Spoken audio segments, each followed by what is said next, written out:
민족의 태양이시며 시사방송계의 거두이신 경애하는 김용민 동지께서는 자유한국당의 미래만큼이나 손상되고 뒤엉킨 모발 관리를 위해 그 이름도 촉촉한 웻브러쉬 판매를 허락하시었다. 빗질 중에 머리카락이 뜯겨 마치 나라가 망한 듯 상심한 적이 있는 인민들에게, 염색과 펌으로 모발이 손상돼 빗질이 쉽지 않았던 에미나이 동무들에게, 모발이 가늘거나 곱슬거려 잘 엉키는 인민들에게, 머리 빗는 게 고통스러워 빗만 보면 도망치는 갓나 새끼들에게, 이제 웻브러쉬 하나면 마치 시베리아 대륙 횡단 열차가 깔리듯 시원하게 빗겨질 것이라며 위대하신 영도자 김용민 동지께서는 치솟는 기쁨을 감추지 못하시었다. 모발 손상을 최소화하는 웻브러쉬로 자주 빗어주기만 해도 윤기나는 모발은 물론 두피 건강까지 관리할 수 있는 웻브러쉬를 구입하는 방법은 김용민닷컴.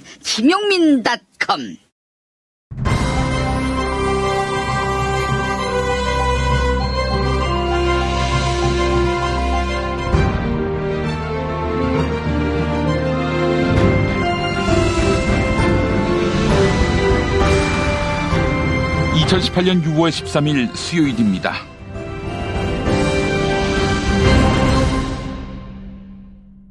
오늘 새벽에 나온 종합일간지 헤드라인 살펴보겠습니다. 먼저 경향신문, 김정은 모든 것 이겨내고 이 자리에 섰다. 트럼프 엄지척. 한겨레, 북미 정상 140분 담판, 관계 정상화, 평화 정착 첫발대다. 국민일보, 한반도 평화, 위대한 여정 시작됐다. 비핵화, 관계 개선, 평화체제 포괄 합의, 이렇게 제목을 달았고요. 김정은 조선 국무위원장과 도널드 트럼프 미국 대통령이 정상회담을 갖고 공동 성명을 발표했습니다. 조미 관계 개선과 한반도 평화체제 구축, 그리고 한반도의 완전한 비핵화에 포괄적으로 합의한 것입니다. 양국 정상이 처음 대면하는 순간에는 어색한 기류가 흐르기도 했지만 회담이 마무리될 즈음엔 두 정상 모두 만족스러운 표정을 나타냈는데요. 공동선언문을 교환하고 악수를 나눈 뒤 트럼프 대통령은 김정은 국무위원장을 백악관으로 초청하겠다, 이런 의사를 밝혔습니다.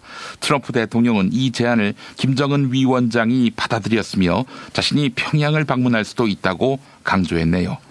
다음은 서울신문, 냉전의 벽 넘어 평화의 손 잡다. 한국일보, 역사적 맞선, 갈 길 먼 여정.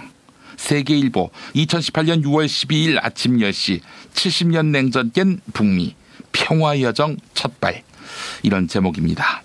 트럼프 대통령은 기자회견을 통해 조만간 종전선언이 있을 것이며 한미연합훈련을 중단하겠다, 이렇게 말했습니다. 이어서 김정은 위원장이 미사일 엔진 실험장 폐쇄를 포함한 비핵화를 약속했다. 조선에 돌아가는 대로 바로 비핵화 행동에 나설 것이다, 이렇게 덧붙였습니다. 김정은 위원장도 역사적인 만남에서 새로운 출발을 알리는 서명이다. 세상은 아마 중대한 변화를 보게 될 것이다, 이렇게 밝혔네요. 한편 조중동으로 불리는 보수 일간지들은 조미 정상회담의 성과를 평가절하했습니다. 중앙일보, 북미 70년 적대 넘어선 날 트럼프 쇼크. 조선일보, 트럼프 CVID 빼놓고 한미훈련 중단. 동아일보, 완전한 비핵화 합의, CVID는 빠졌다, 이렇게 제목을 달았습니다. 먼저 중앙일보는 트럼프 대통령이 그토록 장담했던 CVID가 공동성명에서 빠졌다, 이렇게 비판했습니다. 세계가 기대했던 핵 담판이었지만 언제 어떻게 핵을 폐기하고 검증할지 아무것도 합의되지 않았다는 것입니다. 조선일보는 비핵화 진전이 없는 상태에서 미국이 조선에 보상만 해주었다, 이렇게 비판했습니다. 트럼프 대통령이 한미연합 군사훈련 중단 의사를 밝힌 것을 문제 삼은 것입니다. 오늘의 헤드라인 살펴봤습니다. 다이어트는 결국 먹는 게 문제다! 문제긴 하지. 매끼 식단 챙기기도 번거롭고 빼도 금세 다시 찌고. 아직도 몰라? 비타샵 다이어트를 해봐. 안 그래도 궁금했는데 어떻게 뺀 거야? 몇 개월 한 거야? 몸에는 안 나빠? 물어 뭐래. 비타샵 가봐. 같이 해. 1522-6648 혹은 비타샵을 검색해주세요. 도보다리 정상회담 시간에 새싹당 콩차를 한 잔씩 드셨다면 얼마나 좋았을까. 평양냉면 후식으로 새싹당 콩차를 먹었으면 얼마나 좋았을까. 대한민국 평화를 응원합니다. 개가 짖어도 열차는 달리듯 살아생전 열차 타고 유럽여행 한번 다녀오고 싶습니다. 그렇게 좋은 시절 올 때까지 건강해야 합니다. 그때까지 함께 합시다. 시원하게 드시면 더욱 좋은 내 몸의 적폐청산 새싹당 콩차. 전창걸몰닷컴 전화문의 070-8635-1288. 운전자를 위한 꿀팁 7,000원 운전자 보험 카페. 알고 계세요? 교통사고가 나면 형사합의금, 벌금, 변호사 비용 이거 자동차 보험에서는 보장 못해요. 운전자 상해까지도 책임져드리는 7,000원 운전자 보험 카페. 버스, 택시, 트럭 등 영업용 차량 운전자를 위한 12,500원 운전자 보험 카페도 있습니다. 실손, 부모님 건강, 자녀 보험도 안내해드립니다. 02849-9730 연중 무휴라 언제든 02849-9730.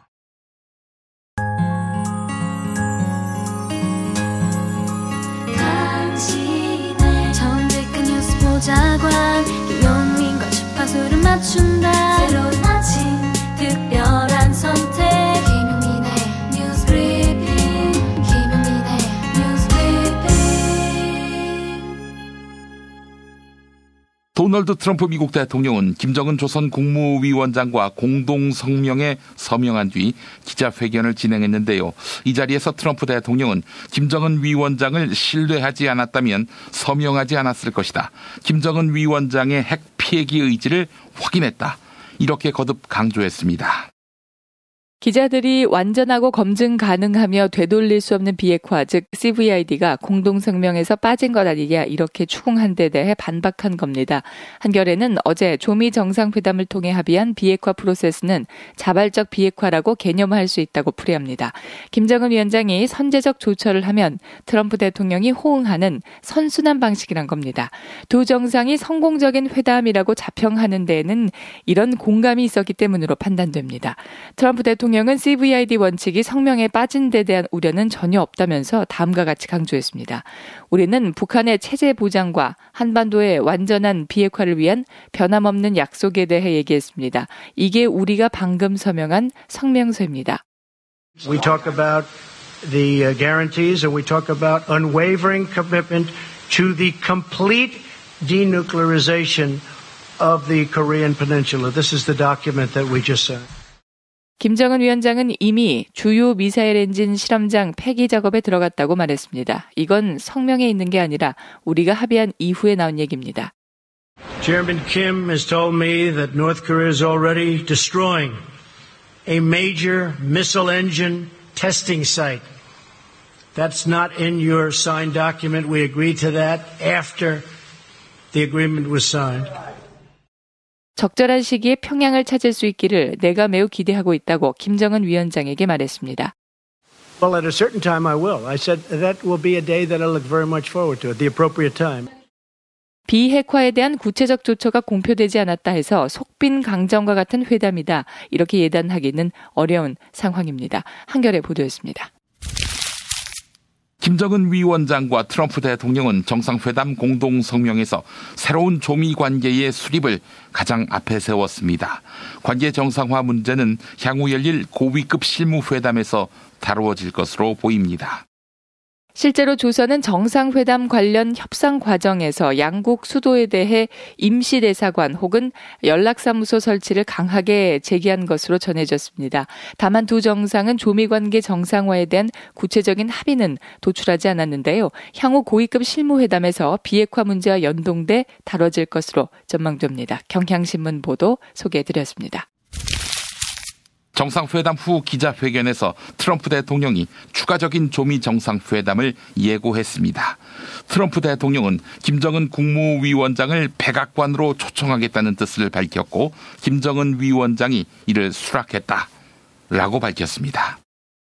김정은 위원장과의 2차 정상회담을 백악관에서 할 수 있다는 뜻입니다. 김정은 위원장이 트럼프 대통령과 백악관에서 마주 앉는다는 것은 미국이 조선 정권에 확실한 합법성을 부여하는 것으로 해석될 수 있습니다. 또한 트럼프 대통령은 적절한 시기에 평양을 방문할 수 있다고 덧붙였습니다. 평양도 정상회담 장소로 고려될 수 있다는 겁니다.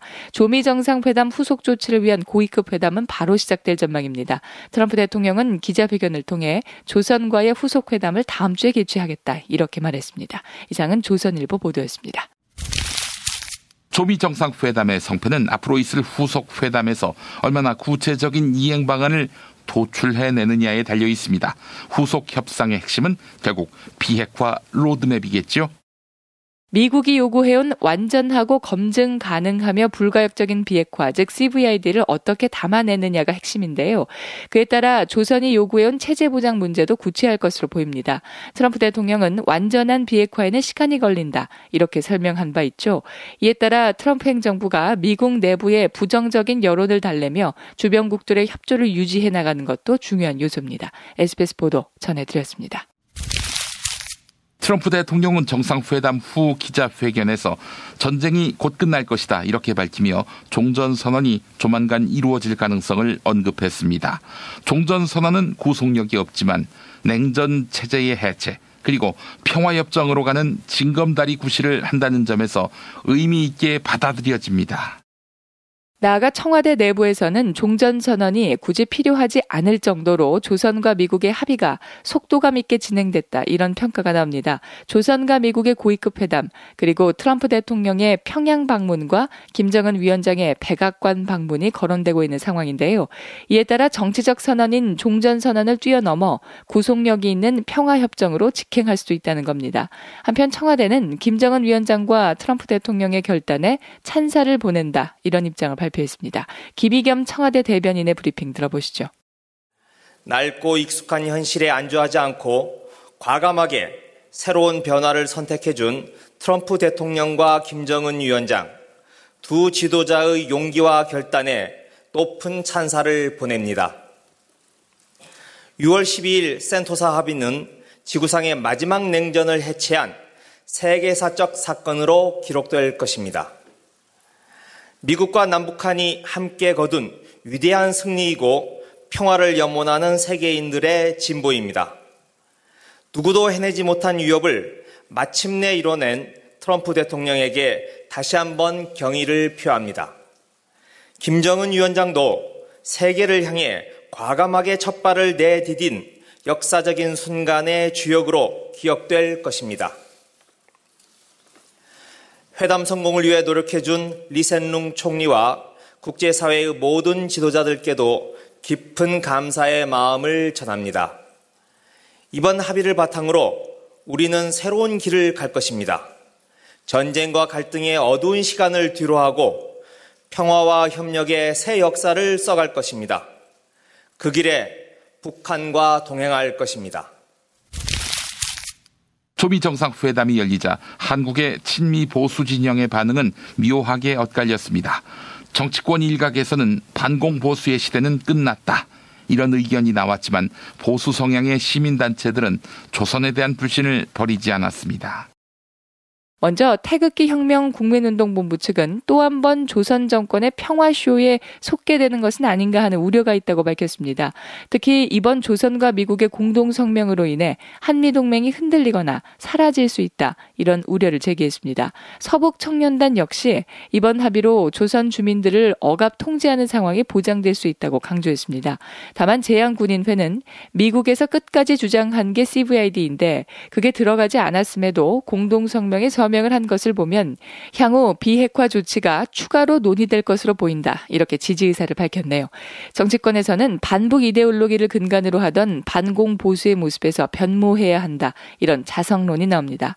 바른미래당 하태경 최고위원은 빨갱이 장사보다는 한반도 평화를 위한 외교안보 연정을 추진해야 한다고 주장했네요. 경향신문 보도였습니다. 지방선거 마지막 유세일인 어제 남경필 자유한국당 경기지사 후보가 역전이 가능하다는 자신감을 내비쳤습니다. 어제 유세 현장에서 한 여성 시민은 저는 문재인 대통령을 지지하며 여성입니다. 그래서 남경필을 지지합니다. 이렇게 적은 종이를 건네며 남경필 후보를 응원했습니다. 이재명 더불어민주당 경기지사 후보의 여배우 스캔들 그리고 경선 과정에서의 당내 불협화음을 꼬집은 메시지였습니다. 이에 남경필 후보는 우리에게 비판적이었던 젊은 유권자, 특히 주부들이 남경필을 지지하겠다고 한다. 확실히 제가 당선될 것 같다. 이렇게 강조했습니다. 다만 남경필 후보는 이재명 후보의 여배우 스캔들을 직접 거론하진 않았네요. 남경필 후보는 도민들께서 누가 거짓말을 하고 있는지만 판단해달라. 이렇게 짧게 얘기했습니다. 이상 머니투데이 보도였습니다. 한국경영자총협회가 초유의 내홍 사태로 흔들리고 있습니다. 한국경영자총협회는 송영중 상근 부회장의 친노동 성향을 문제 삼아 직무 정지 조치를 내렸습니다. 한국경영자총협회 송영중 상근 부회장은 친노동 성향의 고용노동부 출신인데요. 최근 송영중 부회장은 최저임금 산입범위 조정 논의를 국회가 아닌 최저임금위원회로 돌려보내야 한다고 주장하며 친노동 행보를 이어갔습니다. 이에 경총 회원사들은 사용자 단체인 경총이 경영계가 아닌 노동계를 대변하고 있다고 반발했습니다. 결국 경총은 송영중 부회장을 직무정지하는 초강수를 뒀는데요. 이에 송영중 부회장도 경총의 불투명성을 거론하며 맞서고 있습니다. 송영중 부회장은 임기 2개월로 맞춰가는 과정에 있었지만 마치 큰 문제가 있는 것처럼 만들어놨다. 회장단 회의에 참석해 모든 것을 당당하게 밝히겠다. 이렇게 강조했습니다. 양측의 대립은 경총 회장단이 송영중 부회장을 경질하는 수순으로 전개될 전망입니다. 세계일보 보도 전해드렸습니다. 김영민 파일 2006년 사립학교의 개방형 이사를 두는 사학법 개정안에 반대하며 한나라당이 투쟁에 나섰을 때 원희룡 최고위원은 이념 투쟁에 반대하며 선을 그었는데 이에 발끈한 박근혜 대표. 당 대표가 이념병에 걸렸다는 그런 인신 공격을 하는 인터뷰를 했습니다. 비판은 있을 수 있지만 이거는 도를 넘어서고 있다고 생각을 합니다. 우리 한나라당이 아무리 민주화가 됐다고 하지만 말은 가려해야 된다고 생각을 합니다. 자기가 소속된 당의 대표에 대해서 존경심은 바라지도 않지만 막말은 삼가해야 된다고 생각을 합니다. 오늘 원최고가 왔으면 직접 얘기를 하려고 그랬는데 오늘 참석을 안 하는 모양이죠. 친박계인 이규택 최고위원. 정말 막말해도 너무 지나치지 않나 생각이 듭니다. 이번에는 도저히 참을 수 없습니다. 지금 등에다 칼을 꽂고 말이에요. 도저히 정말 이번에는 용서할 수 없습니다. 진짜 지가 나가든지 원희룡 의원이 나가든지 둘 중에 하나 택하겠습니다. 뒤늦게 원희룡 최고위원이 들어오자 이규택 최고위원. 할 말 있으면 해보라고 성토. 한참 지금 엄동설에 싸우고 있는 이 투쟁대회에다가 선물을 껴합니까? 얘기 한번 해보세요. 답답할 수 있겠죠. 회의 끝나고 따라붙는 기자에게 원희룡 최고위원. 지금 드릴 말씀이 없습니다. 하지만 그날 오후 드릴 말씀이 많아진 원희룡 최고위원. 그러한 사학법 장애투쟁에 대한 저의 견해가 한나라당에서 용납될 수 없는 견해이고 그것이 해당 행위라고 한다면 징계를 하시라고 이야기를 했습니다. 그리고 그러한 견해를 언론에다가 표현을 하는 것이 역시 해당 행위라고 한다면 그에 대한 책임을 지겠다. 징계를 검토해도 좋다. 그런 의견을 밝혔습니다. 하지만 저는 정당이라는 것은 공론화의 장이기 때문에 토론 자체를 봉쇄하는 것은 정당의 본래의 취지에 맞지 않는다. 그리고 이 사학법 투쟁을 하는 과정에 있어서도 차분하고 내용에 초점을 맞춘 생산적인 토론은 제대로 있지 않았음을 거듭 지적을 했습니다. 2018년 제주도지사 재선을 노리는 원희룡 전 최고위원. 어제 오늘 싱가포르에서 트럼프하고 김정은하고 회담하는 거 보셨지? 누가 카톡으로 저한테 경고를 시킵니다. 또라이끼리 만나니까 일 저질렀지 이것저것 쫀쫀하게 생각해가지고 어떤 이 역사적인 일을 할 수 있겠냐? 말이 좀 거칠어서 죄송합니다. 이건 제 용어가 아니라 저한테 보내준 사람이 쓴 용어입니다. 막말 시비가 붙으면 또 이러시려나? 정당이라는 것은 공론화의 장이기 때문에 토론 자체를 봉쇄하는 것은 정당의 본래의 취지에 맞지 않는다. 아, 지금 무소속이지. 아이고 무릎이야. 주사도 맞고 무릎 보호대도 이것저것 써봤는데 효과가 없네. 무릎펜 몰라? 무릎펜? 무릎펜이라고 이번에 새로 나온 무릎 관절 보호대야. 우리 부모님도 무릎펜 사용하시고 운동하는 재미에 푹 빠지셨어. 어디서 살 수 있어? 네이버에서 무릎펜을 검색 후 쇼핑몰에서 구매하시고 상담은 010-2255-4489 최 과장을 찾아주세요. 골반 잡자 바로 잡자 바디로직, 허리 통증 바로 잡자 바디로직, 몸매 교정 여름에도 아시죠? 바디로직 라이트. 통기성이 좋아서 한여름에도 쾌적. 신축성은 여전해서 내 몸에도 최적. 올여름도 자세가 좋아지는 골반 교정 타이즈 바디로직. 검색창에 골반 교정 바디로직 라이트. 답은 이미 정해져 있으니 너는 대답만 해라고 하는 답정너. 아닌데. 답은 정치인데 너만 몰라. 이건데.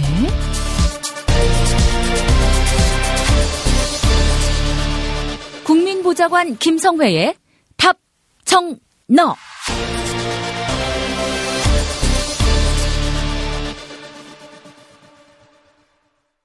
실손보험 40대 남성은 10,000원대, 10살이라면 5,000원대입니다. 이런 보험 보셨습니까?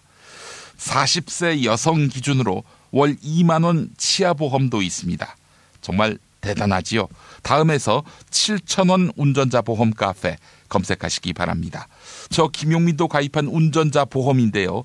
운전자 보험도 꼭 가입하셔야 합니다. 유사시 가입 안 한 분들 땅을 칩니다. 다음 카페 7,000원 운전자 보험 카페. 전화번호는 016-360-0689, 016-360-0689 또는 02-849-9730, 849-9730.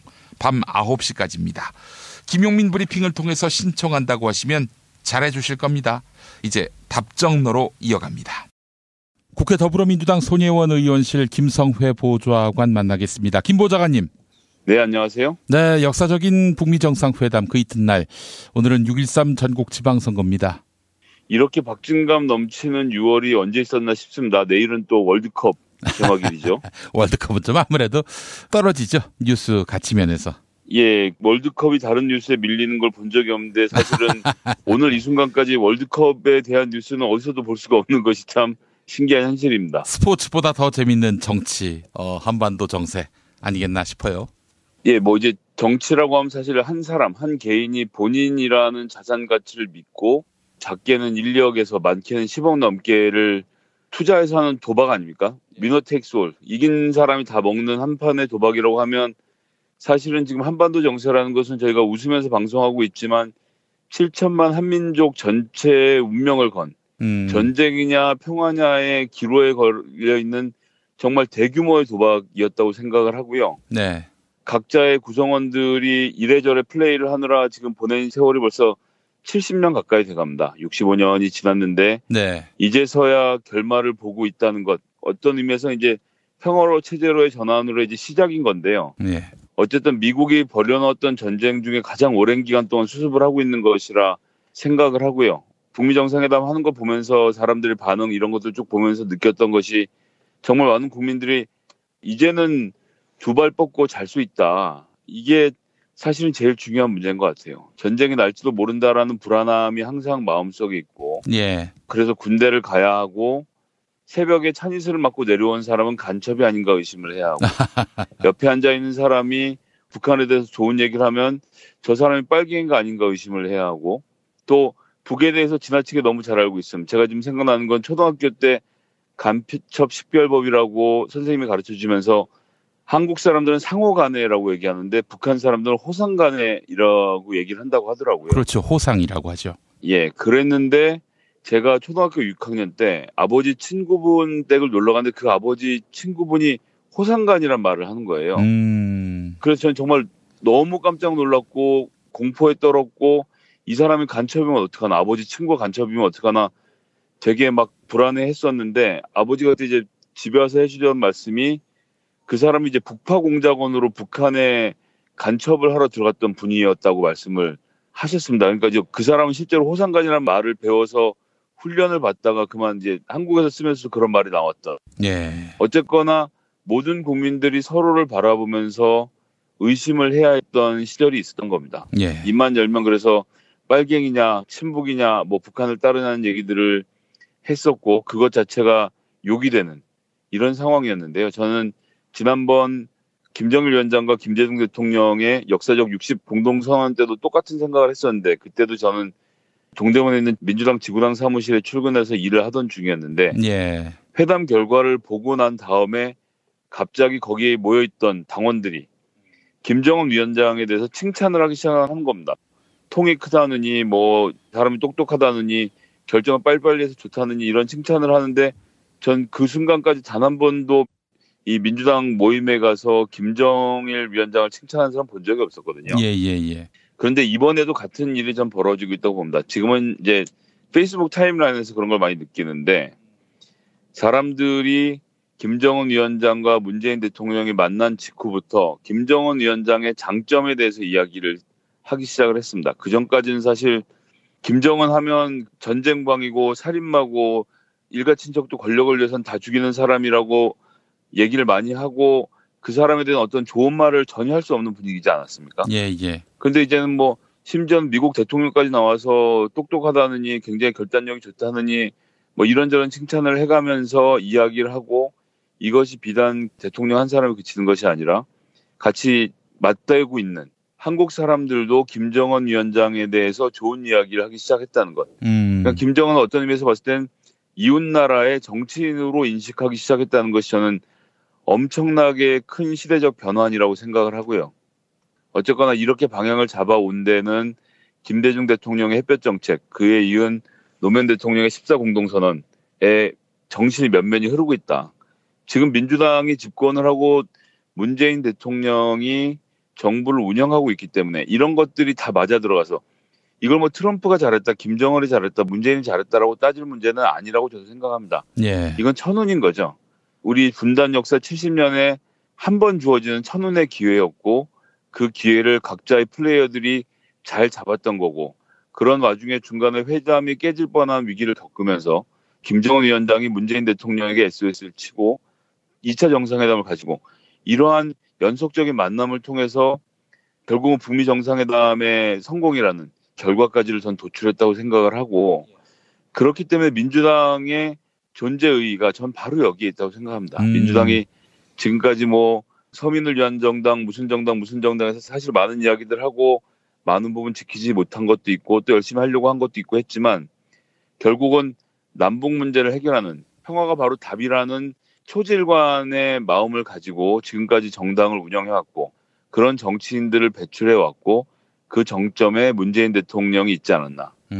그래서 저는 오늘 투표소로 가시고 이 방송 듣고 계실 텐데 사실 이 방송 듣고 계신 청취자분들께 누굴 찍으시라 말씀드리는 것이 되게 민망한 이야기라서 제가 긴 말씀은 안 드리겠습니다만 자유한국당이라는 존재 어제 하태경 의원 같은 사람조차도 외교 문제에서는 연정을 해야 된다는 제안을 할 지경으로 지금 남북관계가 엄청난 속도로 진전을 하고 있고 한반도가 세계 뉴스의 중심이 되고 있는데 아직도 이러다가는 나라를 통째로 김정은에게 넘겨줄 것처럼 얘기하는 사람들 그리고 아직도 이 5천만 한국 국민을 어떻게든 이렇게 저렇게 하면 김정은이 남한을 지배할 수 있을 거라고 생각하는 이 과대망상 종북주의자들 자유한국당은 이번엔 정말 반드시 쓰라린 패배의 맛을 봐야 한다고 생각하고요. 자유한국당은 뜯어 고쳐서 쓸 수 있는 정당이 아니라는 것이 이번 남북 정상회담, 북미 정상회담의 연이은 이 한반도 평화 모두에서 전 증명이 됐다고 생각합니다. SBS 러브 FM 김용민의 정치쇼에 정두원, 정태근 전 의원이 나와서도 아니 사실은 한반도 평화는 온 국민이 바라는 바인데 보수 세력이 이걸 반대할 이유가 없다. 그런데 자유한국당은 처음부터 안 되길 바라는 주술 베듯이 이렇게 회방꾼 역할만 하고 있으니 이게 과연 타당한 행동인가. 그러니까 이제 사실 트럼프 대통령이나 이런 분들한테 종전선언 반대 이게 아니라 종전선언 북미 대화 환영한다. 다만 우리가 그동안 북한한테 많이 속았기 때문에 주의하셔야 한다. 확실한 비핵화 담보를 받지 못하면 이거는 성과를 낼 수가 없다. 이런 식으로 조언하는 거야 누가 뭐라 하겠냐. 그런데 애초부터 무조건 안 된다. 이러면 국민들 뜻에 반하는 거 아니냐라고 탄식하더라고요.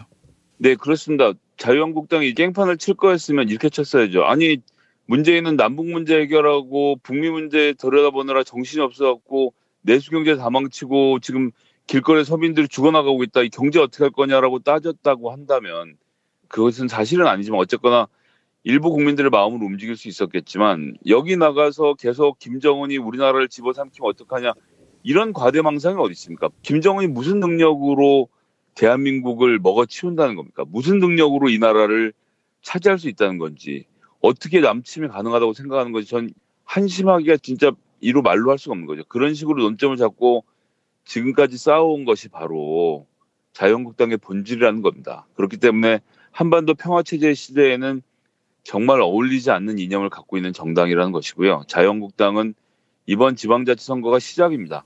중요한 것은 21대 총선거가 되겠죠.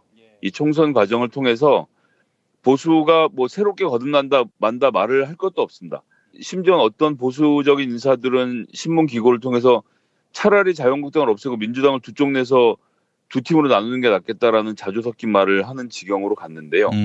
어쨌든 그것은 앞으로 두고 볼 일이지만 자유한국당이 우리나라 보수의 의견을 대변할 수 없습니다. 왜? 얼마 전 남북정상회담 성공하고 난 다음에 문재인 대통령의 지지율이 75%를 넘어가는 기록적인 상황을 연출하지 않았습니까? 예. 전 국민의 4분의 3이 이러하건 저러하건 남북대화를 하는 것이 좋다라고 생각하고 있다는 겁니다. 보수조차도 그 의견에 동참하고 있다는 것이고요. 그렇기 때문에 남북 간의 평화체제가 구축된 가운데 보수의 역할이 무엇인지를 고민하는 정치인들이 새롭게 정당을 만들어서 보수를 대변해야 하는 상황으로 저는 가고 있다고 봅니다. 그 자리에 전쟁을 바라는 사람들, 군비를 증강해서 뭔가 문제를 해결하려고 하는 보수적 정치인들이 설 자리는 없다고 생각하고요. 저는 거꾸로 이야기하면 장기적으로 보면 이것이 민주당에게는 위기가 될 수도 있다. 지금 민주당이 통일 문제는 주도하고 있지만 통일 문제에 찬성하는 남북 문제와 한반도 평화정착에 찬성하는 보수 세력이 나타나서 다시 정당을 만들고 민주당과 겨룬다면 전 정말 이 사람들이 훨씬 무서운 지금처럼 김정은 욕이나 하고 반공반부 이데올로기를 고장난 레코드처럼 틀어놓은 자유한국당은 정말 상대하기 좋은 정당이거든요. 예.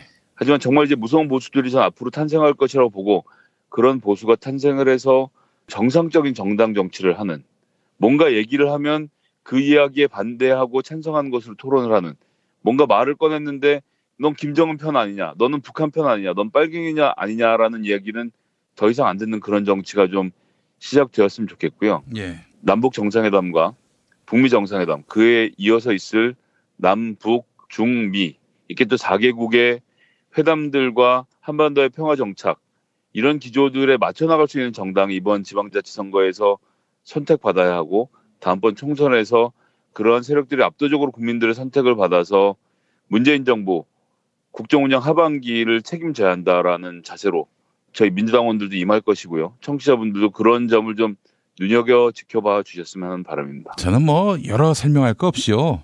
박근혜 시대 또 이명박 시대 때 당시 집권 세력이 북한에다가 대화 제안을 안 한 게 아닙니다. 그런데 북한이 뿌리쳤어요. 왜 뿌리쳤겠어요? 이놈들하고는 대화를 해선 안 되겠구나. 이런 마음을 먹었던 거죠. 심지어 뇌물을 주려고 했는데 그것도 북한이 다 공개해서 망신살을 뻗었던 거 아니겠습니까? 이명박 정권 같은 경우.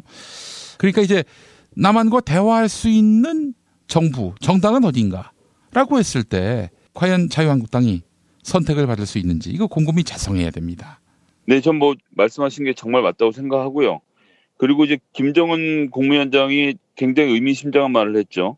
우리 방울목을 잡는 과거와 그리고 또 그릇된 편견과 관행들이 때로는 우리 눈과 귀를 가리기도 했다 이런 말을 해서 자신들의 과거의 잘못을 인정하는 발언을 한 겁니다.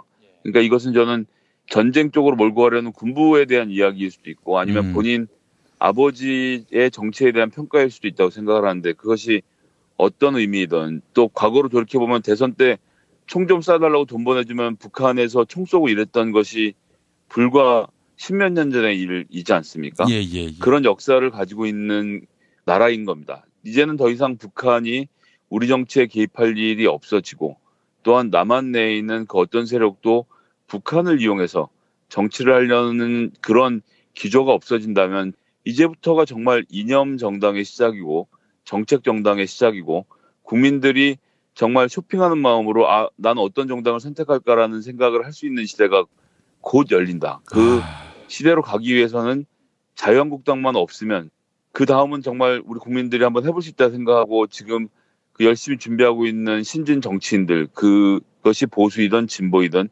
개혁이든 이런 사람들이 새롭게 출연해서 새로운 시대를 열어갈 것이라는 그런 희망이 있기 때문에 이번 선거가 중요하고 다음번 총선이 정말 중요하지 않나라는 말씀을 좀 드려보겠습니다. 예, 알겠습니다. 지방선거가 끝나면 말이죠. 이제 하반기에 접어들게 되는데 많은 경제학자들은 하나같이 하반기 경제 지표가 매우 안 좋을 것이다라고 얘기합니다. 사실 그렇죠. 공공요금 올라갈 것이고요. 틀림없이. 하반기 경제 지표 중에 청신호인 게 없습니다. 한마디로. 경제가 급격히 나빠질 것이다. 다들 그렇게 예측을 합니다. 이 위기를 정부가 어떻게 극복하느냐. 이게 문재인 정부의 큰 과제가 됐는데 그냥 돌파구 없이 우물쭈물하다가 이렇게 당할 수밖에 없어요. 사실은 대책 없이 북한과 담쌓는 정부 같은 경우. 그렇지만 북한과의 어떤 대화, 통상, 교류의 물꼬를 튼다면은 이게 또 새로운 기회가 열리는 거거든요. 그거 할 수 있는 정부와 정당이 어디인가라고 했을 때 아마 국민들은 답이 되는 정치 세력을 택하지 않겠는가 하는 게 이번 지방선거를 바라보는 제 생각입니다. 네, 뭐 소비 심리라고 하죠. 어쨌거나 경제에서 가장 중요한 것은 결국 국민들의 마음입니다. 내가 돈을 벌어야겠다. 내가 돈을 써야겠다. 내가 좀 안심이 된다라는 생각 자체가 경제를 만들어가는 것이고 앞으로 희망이 있겠다 싶으면 투자를 하는 것이거든요. 그런데 지금 한반도에 드리워진 가장 큰 리스크인 전쟁의 리스크가 지금 사라지고 있습니다. 외국 자본의 입장에서도 김정은이 로켓 한 방이면 내 돈 100만 불이 날아갈지도 몰라라고 움츠렸던 마음들이 다시 펴지게 될 것이고요. 그리고 북방 경제로 나가는 방향에서 새롭게 만들어지는 먹을거리들이 잔뜩 널려 있습니다. 이런 것들을 고려했을 때 사람들이 소비하고 투자하려는 심리들이 저는 만들어질 것이라고 보고 또 외국에서도 전쟁 리스크가 없는 코리아에 대한 투자를 대대적으로 시작할 것으로 보고 있기 때문에 그러한 가운데 경제는 새로운 활로를 찾아갈 수 있을 거라고 확신하고 있습니다. 그렇기 때문에 한반도 평화체제가 평화가 곧 밥이라는 이야기를 민주당이 하고 있는 것이고요. 정말 우리의 밥벌이가 되는 평화를 지금 우리가 이 눈앞에서 목도하고 있고 저는 이것이 곧 현실로 가셔야 될 거라고 생각을 합니다. 같이 한번 지켜봐 주시고 기대해 주셨으면 좋겠습니다. 예. 마지막으로 투표 못하신 분들, 오늘 투표할 분들을 위해서 한 말씀 해주시죠. 네.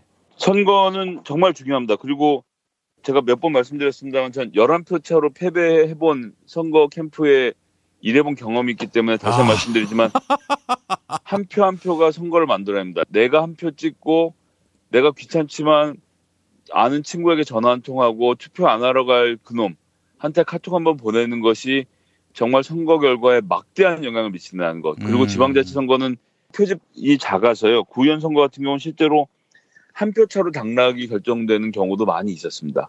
그렇기 때문에 한 표 한 표 투표에 참여해 주시는 것이 중요하고 제가 뭐 청취자분들 워낙 다 정치의 도사들이신데 이런 말씀 드리는 거 죄송하긴 하지만 어쨌든 정치인들은 세대별 투표율을 보고 세대별로 예산을 분배한다는 겁니다. 투표율 높은 층에 더 많은 예산을 분배할 수밖에 없는 것이 기본적으로 정치를 하는 사람들의 마음입니다. 예. 대구도 그렇지만 지금 경남 지역에서 벌어지는 이 혁명적인 변화의 근간에는 지역 투표를 넘어서는 세대별 투표가 있는 겁니다. 그 뭐 갈등이라고 불러도 좋고 뭐라고 불러도 좋지만 젊은 층과 노년층의 투표 경향이 달라지면서 저는 민주당이 이길 수 있는 데들이 생긴다고 보거든요. 특히나 점점 투표가 본인의 이익을 위해서 가는 것이 저는 정상이라고 보고, 그렇기 때문에 이제 이념을 떠나서 누가 우리에게 밥을 주는 투표를 할 것인가, 이런 것도 좀 함께 지켜봐 주시고, 어떻게 하는 것이 한반도에 항구적인 평화를 줄 것인가도 지켜봐 주시고, 꼭 투표율로 존재감을 좀 우리 유권자들이 과시해 주셨으면 좋겠다라는 당부의 말씀을 드리겠습니다. 예, 알겠습니다. 김성애 보좌관님, 내일 선거 결과와 함께 다시 돌아오겠습니다. 고맙습니다. 네, 감사합니다.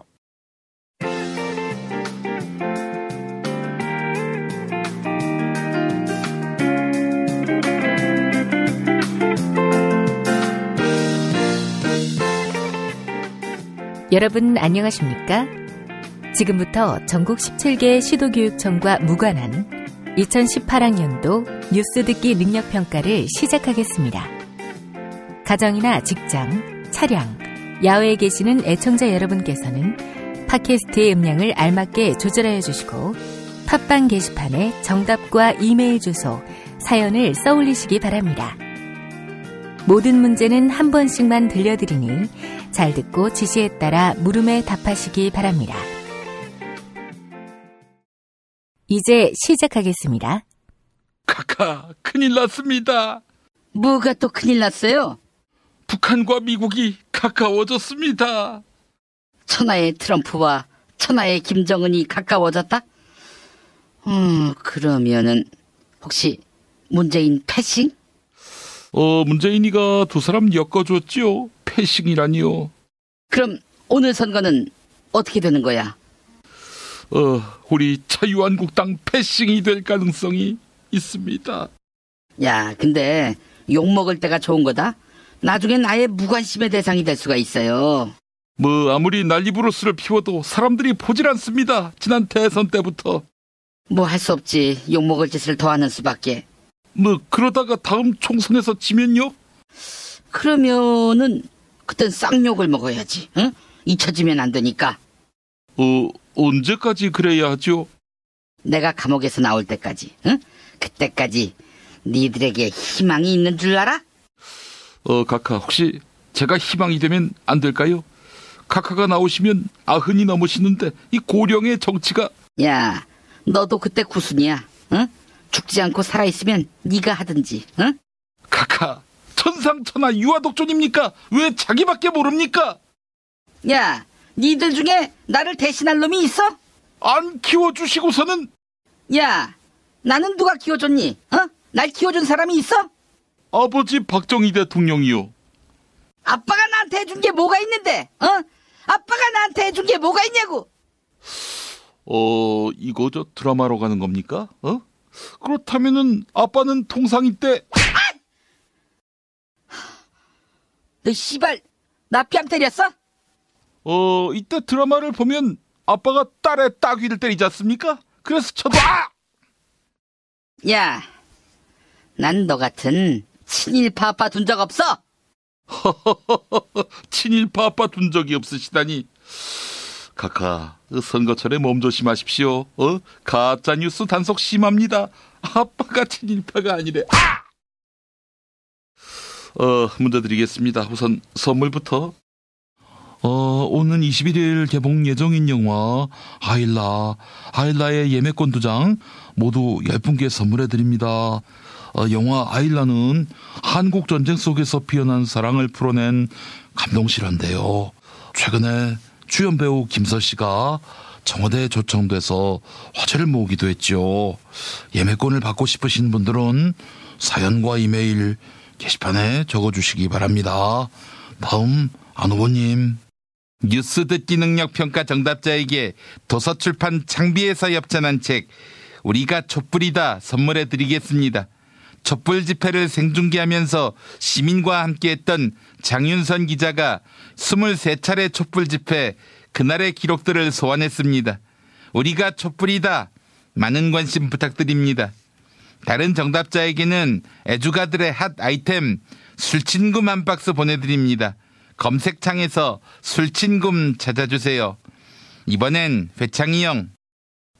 금요일 정답자 가운데 한 분께는 남도 먹거리에서 협찬하는 식품 꾸러미 상품을 보내드립니다.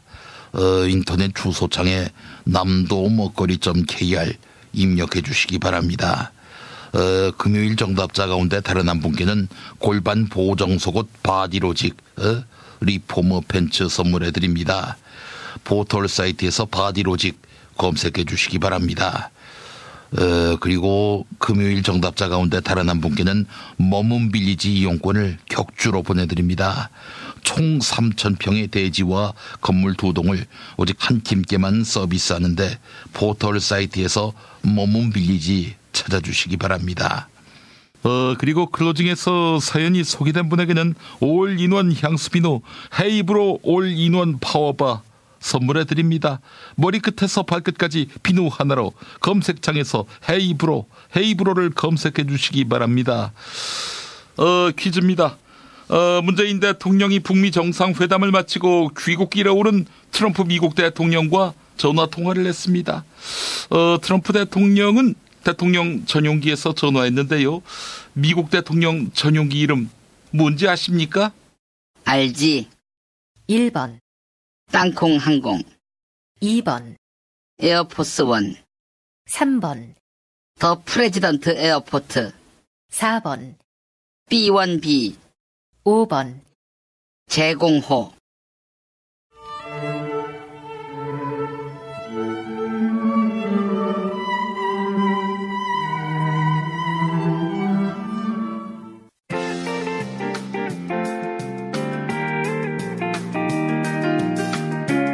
수고하셨습니다. 정답자는 다음 방송일 뉴스 포렌메리가 끝나고 발표합니다. 이상으로 전국 17개 시도교육청과 무관한 2018학년도 뉴스 듣기 능력평가를 모두 마치겠습니다. 어렵사리 화장실에 마주하고 보니 왜 학문에 그렇게 힘을 주었나? 힘을 주었다 하면 안 되겠구나, 야. 스르륵 나왔다 해야지. 미궁 장사랑에서 만나보시라요. 한총물이나 단체 선물이 필요할 때 이왕이면 우리 편 회사 네피아를 찾아주세요. 인터넷 검색창에 네피아를 치시거나 032-519-4800으로 전화주시면 친절하게 상담해드립니다.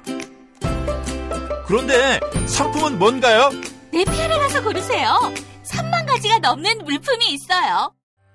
탈모인가 예비 탈모 여러분, 저희 제품 꼭 쓰세요. 그 고통을 알기에 최대한 싸게 팝니다. 이제 탈모약 써도 괜찮다고요? 같이 쓰면 부작용 없이 2배 효과입니다. 이미 모발 이식했다고요? 그럼 더 싸게 오래 유지해야죠. 아직 젊고 두피도 반짝거리지 않는다면 100% 뿌리 깊은 샴푸 두피 영양제 1566-7871. 허위 매물에서 우리의 가족과 이웃을 지키는 더불어중고차. 더불어중고차는 직영정비소를 운영하여 판매부터 수리까지 최고의 서비스를 제공합니다. 카카오톡 검색창에 더불어중고차를 검색하시거나 1661-3363으로 전화주세요. 노력한 만큼 내어주는 자연. 그 자연의 마음을 알기에 정성농장 홍삼. 검색창에서 정성농장 홍삼을 검색해주세요. 010-9754-6972.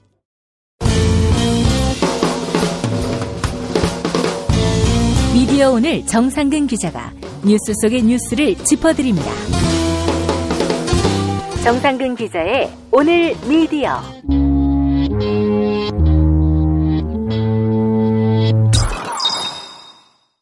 정상근 기자 나와 계시죠? 네, 안녕하십니까. 예, 조지 워싱턴이 아버지한테 혼난 이후로 처음 북미 지도자가 만났는데 다소 포괄적이긴 하지만 큰 틀의 합의가 이루어졌어요. 자, 그래서 한반도에 새로운 전기가 열리게 될 그런 상황이 됐는데, 자, 어제 이 역사의 순간 어느 방송을 많이 시청했는지 이게 또 관심인데요. 그렇습니다. 기자들도 그렇고 하여튼 방송사들도 그렇고 이 시청률 전쟁에서 누가 이겼을까가 가장 큰 관심이었을 거예요. 이게 왜 그러냐면 이 신문 같은 경우에는 기사를 쓰는데 좀 여유가 있잖아요. 근데 방송 같은 경우는 실시간으로 모든 장면들이 계속 쏟아져 나갔던 그런 상태인 거죠. 게다가 이게 방송사별로 화면이 달랐던 게 아니고 제가 알기로는 이 싱가포르의 공영 미디어에서 방송을 한 번에 송출을 한 걸로 알고 있는데 남의 화면을 받아가지고 그거를 틀다 보니까 화면은 다 똑같았던 거예요. 어느 방송사나. 그렇기 때문에 어느 방송사의 중계가 더 편했는지 혹은 더 믿음직했는지 이걸로 이제 시청률이 경쟁이 갈리는 상황이었거든요. 그래서 그 결과가 어떻게 나왔는지를 말씀을 좀 드리겠습니다. 일단 이 시청률, 그러니까 TV로 북미 정상회담 과정을 지켜본 분들이 어느 방송사를 가장 많이 받는가 하면 지상파 케이블 다 합쳐서 일단 큰 텔레비전으로 공중의 전파망을 이용해서 텔레비전 시청한 사람들 그 비율을 말하는 거지요. 네, 그렇습니다. 지상파 그리고 종편 4사, 보도채널 2개사 이렇게 포함을 시켜가지고 봤는데 이 시점은 김정은 북한 위원장과 트럼프 미국 대통령이 악수를 하는 장면, 그게 이제 10시 5분쯤이었는데 그 장면을 실시간으로 얼마나 시청을 했는지 요거를 조사를 했어요. ATAM에서 조사를 했는데 일단 이게 수도권 기준이었고 한 700가구 정도를 대상으로 한 것 같습니다. 그래서 일단 보도를 할 수 있는 모든 프로그램, 뭐 지상파, 종편, 보도 채널 다 합쳐서 시청률 전체 토탈에서 보면은 한 31.02% 정도 나왔다고 해요. 이 PD저널에 따르면요. 예. 그러니까 두 정상이 딱 처음 손을 맞잡는 장면을 한 10명 중에 3명의 시청자가 봤다라는 것이죠.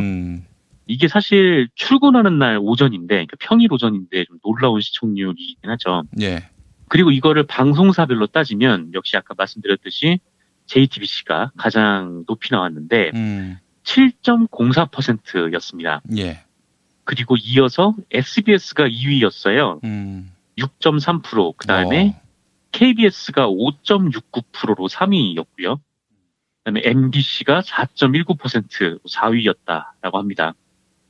그리고 이제 나머지를 이제 뭐 보도 채널 2개사, 그다음에 종편 3개사가 이제 나눠 먹은 건데 어쨌든 JTBC가 가장 시청률 부분에서도 높았어요. 그리고 이번에는 그 유튜브 시청자의 시청 지수를 한번 보겠습니다. 이건 미디어 오늘이 집계를 했던데요. 예. 기준은 오전 10시 10분이었고요. 이 유튜브 생중계 시청자 수는 JTBC가 압도적으로 나왔습니다. 한 13만 명이 JTBC를 봤다고 해요. 예. 2위가 KBS인데 이 KBS가 몇 명이었냐면 17,230명이었습니다. 그러니까 거의 뭐 10배 가까운 그런 압도적인 시청자 수로 기록한 거고, 그 다음에 MBC가 7,177명, 그 다음에 SBS가 7,013명으로 나왔습니다. 그러니까 한마디로 TV로 보거나 아니면 인터넷으로 보거나 많은 분들이 JTBC를 선택을 했다라는 거예요. 그리고 방송 화면이 똑같았으니까 역시 가장 신뢰받는 방송으로 JTBC가 아직까지 막강한 영향력을 지니고 있다라고 봐도 되는 거죠. 예. 사실 뭐 예능이나 뭐 드라마 뭐 이러면은 다른 방송사가 더 시청률이 높을 수도 있는데 그래도 이제 뉴스 하면은 JTBC를 선택하는 경향이 짙다라는 거예요. 어느 정도 이제 시청의 패턴화가 된 거죠. 다른 방송사와 그럼 JTBC가 뭐가 다르냐라고 하면 이 JTBC는 뉴스라는 부분에 확실하게 투자를 하는 경향은 있습니다. 일단 손석희 앵커 자체를 보도부문 사장으로 영입한 것도 뭐 가장 컸던 거고, 그 이후에 이명박 박근혜 정부를 거치면서도 손석희 사장을 중심으로 한 보도국에 정권을 사실상 맡기니까 부조리와 싸우는 언론이라는 이미지가 고착화가 된 거죠. 그리고 이제 큰 뉴스가 있으면 이 편성을 굉장히 유연하게 바꾸는 전략적 선택도 굉장히 뛰어났어요. 세월호 참사가 벌어졌을 때 이 손석희 앵커가 행복항에서 라이브를 했던 것도 그렇고, 뭔 일이 있으면은 현장에 직접 앵커가 가거나 아니면은 속보가 있으면은 다른 방송사 같은 경우에는 준비가 되는 대로 소식 전해드리겠다라고 하고 뭐 제목 정도만 읽는 수준인데 이 손석희 앵커 같은 경우는 그 자리에서 즉석으로 애드리브로 방송을 하는 게 가능한 사람이죠. 그래서 뭐 재난 같은 일이 있으면 자기가 시간을 끌면서 시청자를 계속 잡아두는 거예요. 그러면서 이제 자세한 속보나 내용이 들어오면은 그 즉시 딱 내보내면서 재난이나 아니면 중요한 부분이나 이런 방송에서는 아무래도 JTBC가 가장 빠르다라는 그런 습관을 시청자분들이 많이 가지고 계신 것 같습니다. 이번 일요일만 해도 JTBC가 뉴스를 거의 3시간 가까이 했다고 하더라고요. 손석희 앵커가 싱가포르에 가 있다, 뭐 이런 효과를 계속 지속적으로 주입을 하려고 한 결과인 것 같은데, 뭐 어쨌든 시청률 면에서 봤을 때도, 그 다음에 뭐 인터넷 시청자 면에서 봤을 때도 성공적으로 수치가 나온 거죠. SBS도 이 끝까지 판다라는 좀 새로운 형태의 뉴스 보도를 보여주곤 있고, MBC도 좀 기존의 편파적인 뉴스에서 벗어나려고 노력은 하고 있는데 분명한 거는 뭐 SBS도 MBC도 KBS도 아직 기존의 뉴스 포맷을 완전히 좀 버리지 못하고 있다는 데 좀 있는 것 같아요. 그러니까 1분 30초의 리포트 그리고 백화점식의 나열보도 뭐 이런 것들을 아직 뭐 버리지 못하고 선택과 집중에 좀 약하다 보니까 혹은 그렇게 이제 선택과 집중을 하려고 해도 JTBC가 워낙 그 이미지를 선점한 것이 강하니까 계속 JTBC에서 시청자가 빠져나가지 않는 그런 상황이 있는 거죠. 예. 그래서 여전히 뭐 JTBC의 신뢰는 아직 강고한 것 같고 또 여기저기 공영방송들이 따라잡으려고는 하지만 아직 격차가 좀 있다는 면에서 이 소식을 좀 전해드렸습니다. 예, 알겠습니다. 자, 다음 소식은요. 신문업계에서는 좀 이슈가 될 만한 일인데 서울신문이 7월부터 토요일자를 폐지한다. 네, 이렇게 밝혔습니다. 그래요? 그럼 월요일부터 금요일까지만 나오는 겁니까? 네, 신문이 5일만 나오는 거죠. 일간지 신문을 받아보시는 분도 알겠지만 월요일부터 토요일까지 나오는데 예.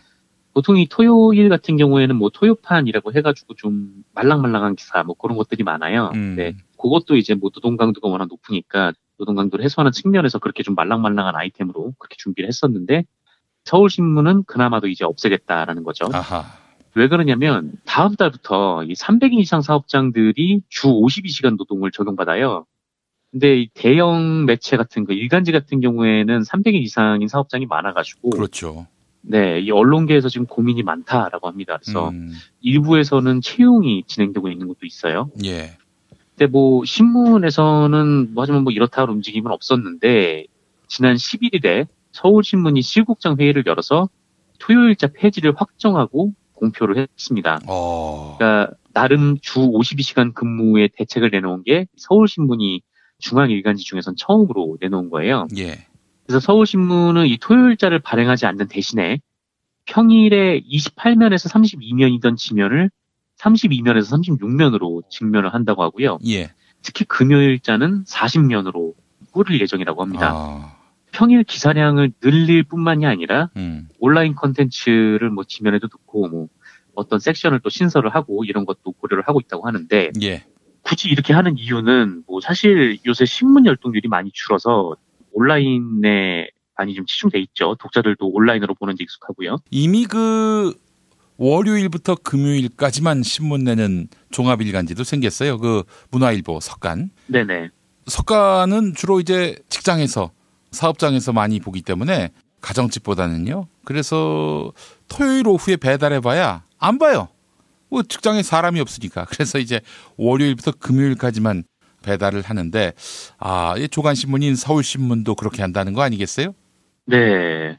다른 일간지들도 이게 좀 트렌드가 될지 뭐 그거는 조금 더 지켜봐야 될 것 같습니다. 그래서 서울신문 쪽에서는 뭐 아무리만 머리를 굴려도 토요일자를 발행하면서 기자나 이제 신문 제작 부서의 근무 시간을 52시간으로 맞추기가 좀 어려웠다고 해요. 그래서 주 52시간이 시행되면은 뭐 다른 매체들이 기자를 더 뽑던가 아니면은 서울신문처럼 토요일판을 없애든가 할 텐데 신문 산업 쪽에서는 좀 핫한 이슈라서 좀 짧게나마 전해드렸습니다. 알겠습니다. 서울신문 이야기 살펴봤고요. 다음 소식은요. 네, 그 MBC가 요새 방송통신심의위원회하고 이상한 마찰을 좀 빚고 있어요. 예. 지난해에 그 제천화재 참사가 있지 않았었습니까?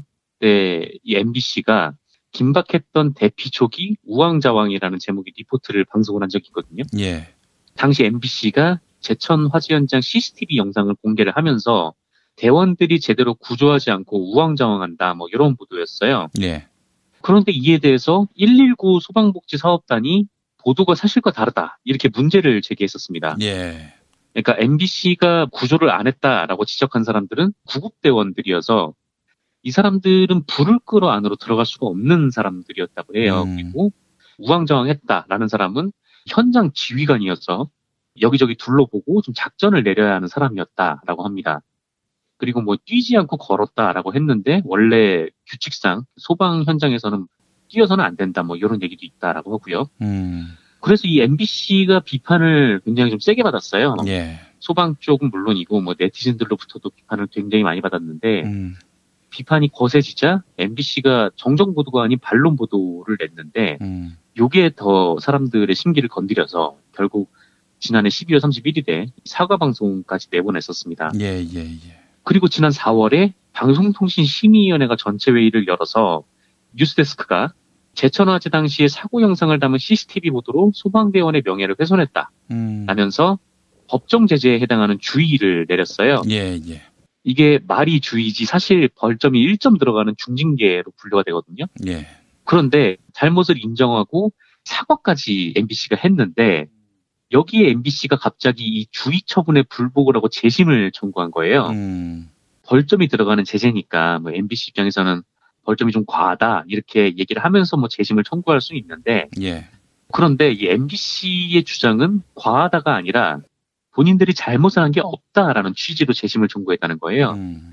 그러니까 MBC가 서면으로 제출한 재심 청구서를 보면 소방관 매뉴얼에 지휘관은 뛰어서는 안 된다라는 표현이 없고 또 소방합동조사단 조사 결과, 경찰 수사 결과, 참사 당시 부실하게 대응했다는 결과가 나온 점으로 봤을 때 자기들 보도가 사실과 다르지 않다 이렇게 주장을 한 겁니다. 예. 가장 어이없는 건 그러면 대체 왜 사과했느냐라는 부분인데 여기에 대해서 MBC가 119 소방복지사업단의 집요한 SNS 공격 때문이었다. 그러니까 한시라도 빨리 여론을 진정시켜야 한다는 판단 때문이었다. 이렇게 밝혔다는 거예요. 굉장히 좀 황당한 이유인데 그러니까 SNS에서 공격을 받으면 진실을 보고하고도 사과를 한다라는 얘기인 거잖아요. 예. 그게 상당히 좀 이상한 건데 결국 방심위는 MBC 주장을 기각을 했습니다. 예. 이거는 뭐 여야 위원을 다 떠나서 심의가 열릴 때도 1차 때도 잘못했다 실수했다 해놓고 지금 뭐 SNS 공격 때문에 사과했다는 게 말이 되냐 뭐 이렇게 비판을 했고 뭐 이런 식이면은 재심을 하면 오히려 더 가중처벌을 해야 된다 뭐 이런 지적도 있었다라고 합니다. 좀 MBC의 좀 이런 변명이 잘 이해가 되지는 않는데 어느 한 면을 살짝 이해해 보려고 좀 노력을 해본다면 예. 지난 김장겸 체제 때 MBC가 벌점을 좀 많이 받아가지고 재승인 때 논란이 됐었어요. 그러니까 보도 관련 문제로요. 그래서 MBC가 지난해 한 11월에 조건부 제어가를 받았었는데 예. 이게 650점 합격 기준에 MBC가 616점밖에 못 받았거든요. 그래서 다른 공영방송들도 뭐 조건부 재승인을 받긴 했는데 뭐 SBS는 뭐 3점 차 뭐 이 정도 수준이었는데 MBC는 좀 점수에 크게 미달했던 상황이긴 했습니다. 그래서 그렇게도 생각해 볼 수는 있지만 뭐 아무리 그렇다고 해도 갑자기 SNS 때문에 진실 보도를 하고도 사과했다 뭐 이렇게 얘기하는 거는 좀 이해하기 좀 어려운 면이 좀 있어서요. 예. 어려울수록 좀 MBC가 정도로 걸었으면 좋겠다라는 생각도 좀 들었습니다. 아이고 참 이런저런 악재가 많네요. MBC가. 네 그렇습니다. 그래요. 오늘 그 개표 방송은 어디 거 보시려고 그래요? SBS하고 KBS가 제가 들어가기 때문에 두 방송을 번갈아 볼 생각입니다. 왔다 갔다 하면서 보시겠다? 네네. 알겠습니다. 아이고. 자, 정상근 기자님 오늘 말씀 잘 들었습니다. 네, 감사합니다.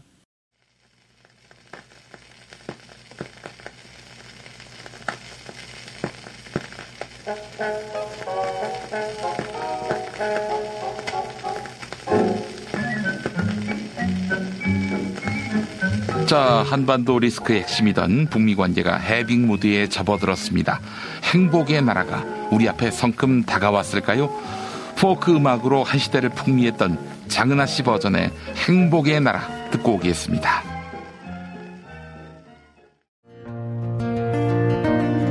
장막을 걷어라 너의 좁은 눈으로 이 세상을 떠보자. 창문을 열어라 춤추는 산들 바람을 한 번 더 느껴보자. 가벼운 풀밭 위로 나를 걷게 해주세. 봄과 새들의 노래 듣고 싶소. 울고 웃고 싶소. 내 마음을 만져주. 나도 행복의 나라로 갈 테야.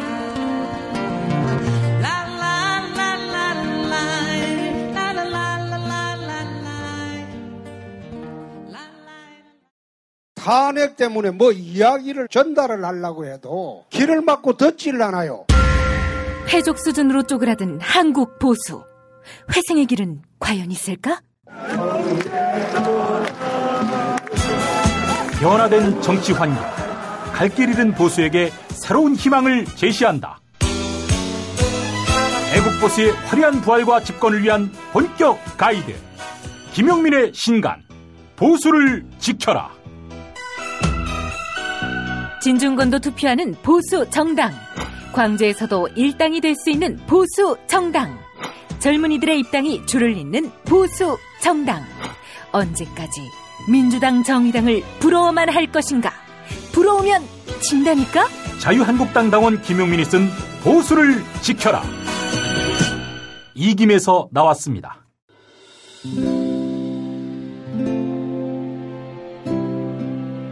그러니까 목사님은 우리 남북 관계에 있어서도 큰 정기를 마련해 주셨습니다.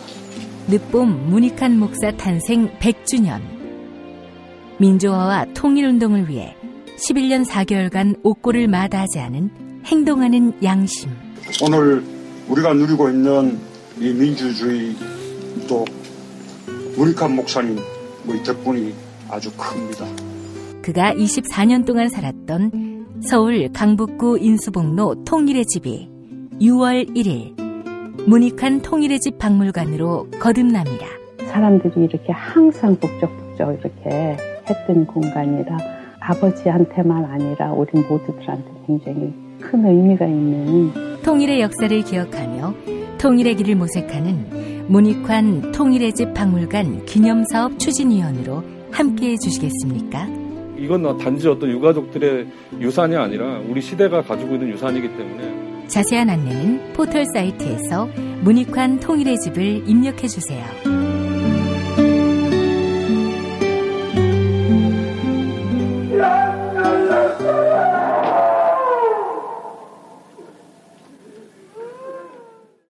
돌 김용옥 선생의 마가복음 강해로 여러분을 초대합니다. 이 마가복음이라는 게 대단히 중요합니다. 왜냐하면 복음서의 원형이기 때문에. 원형. 매주 일요일 아침 11시 서울 서대문구 충정로 20 서울 지하철 충정로역 9번 출구 앞에 있는 벙커원에서 돌과 만나세요. 율법을 믿으시겠다고? 신약이 율법의 완성이라고? 얼어빠질 그따위 기독교 내 입 앞에서 제발 입도 뻥끗 하지 말아요. 그런 소리는. 벙커원 교회 일요일 예배를 겸하는 이 자리. 돌이 진리와 생명이었던 예수를 원형 그대로 복원합니다. 그 십자가를 과감하게 걸머지고 돌아가신 예수를 말하지 아니하고 믿으면 너는 금방 축복받을 일만 남았다. 이게 한국 목사들 99%의 거짓말 설교예요. 돌의 마가복음 설교는 따로 녹화 녹음되지 않으며 현장에서만 만나실 수 있습니다. 김용민닷컴 자유 게시판에 올라온 사연 일부 소개합니다. 폴리스님, 한홍구 선생의 대한민국사 4권을 세트로 주문했습니다. 좋은 책을 소개해 주시는 정선태 교수님, 고마운 마음이 샘솟습니다. 라고 해주셨습니다. 바른말쟁이님, 조미 정상회담이 화기애애하게 끝나서 너무 기쁩니다. 한반도에 평화가 오는 것 같아 즐겁습니다. 라고 해주셨습니다. 네, 6월 13일 모두 빠짐없이 투표하시기 바라겠습니다. 저는 내일 다시 뵙겠습니다. 감사합니다.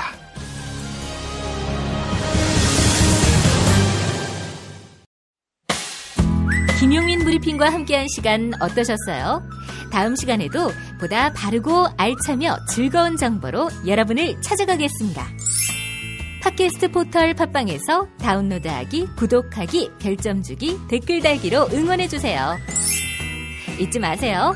다운로드하기, 구독하기, 별점 주기, 댓글 달기.